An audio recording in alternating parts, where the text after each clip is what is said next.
যে আমি তোমায় ছেড়ে যাব না মা। আজকে তিনি চলে গেলেন। তাহলে মহাপ্রভু তার বাক্যকে নষ্ট করলেন না? করলেন তো।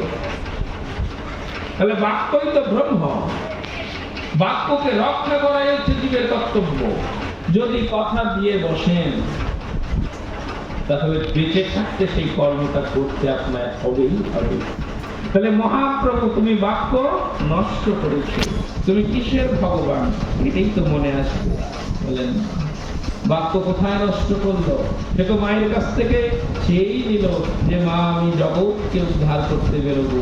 মা তো নিজ মুখেই বললো যে আমি কাঁদবো ঘরে বসে, তুমি কাঁদবে বাবা দেশে দেশে। তাহলে মার বাক্য কি না নিয়ে বেরিয়েছেন? মহাপ্রভুর কার্য কোথাও এক বিন্দু খারাপ না, কোথাও কোনো কলঙ্ক কেউ খুঁজে বের করতে পারবে না। মহাপ্রভুর এই জায়গাটাই দোষ। অকলঙ্ক গৌর চন্দ্র উদয় নদিয়া পুরে, আর সকলঙ্ক চন্দ্র আছে গগন ভিতরে। আজকে গগনে যে চন্দ্র দেখতে পান, এই চন্দ্রের কলঙ্ক আছে।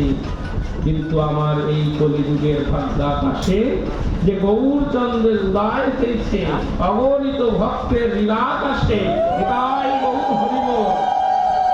যে গৌর